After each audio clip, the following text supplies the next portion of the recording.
одоо чинь архин дээр тамхин дээр ч тийм асуудал гарч байгаа. Тамхи гингүүд нөө Монгол улсын стандарт байхгүй МНС гэдэг стандарттай яг зааж одоо тамхи гэдэг бүх төрлийн тамхи гэдэг ийм тамхиг хэлдэг юм аа гэдэг. За юуныхаа одоо согтууруулах ундааны стандарт гэж байна. Энийг одоо согтууруулах ундаа гэж үзнэ гэсэн стандарттай. Тэр стандарт тооцогдсон, тэр стандартад тодорхойлогдсон тамхи болон согтууруулах ундааг бол энэ татварт хамруулна гэдэг стандартаар заасан байна. Мэдээж одоо хамрын тамхи орохгүй, мэдээж айраг орохгүй. Тийм. Үйлчлэгээс ялгаа жошт буудлагдж өөрөө стандарттай. Тэгээ зэрэглэл одоо ахих тусам бол нөгөө үйлчлэх хүрээн ингээд өргөн болдог. Одоо чинь өсчинтэй байж байх хэвээр юм уу, бассейнтэй байж байх хэвээр юм уу, заавал одоо баартай байж байх хэвээр юм уу гэдэг өрөөждөг.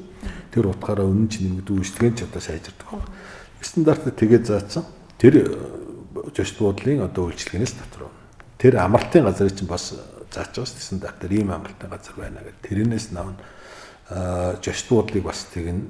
За баарыг бас тэгнэ. Баар гэж юу юм бэ гэдэг. Ийм байвал баар гэж үзнэ. Баарын дотор ийм ангилалтай байна гэж заасан. Тэрийг стандартын дагуу авна. Түүнээс зүгээр л одоо хоолны газар болгоны ресторан гэж үзэж одоо татвар хамруулах байхгүй.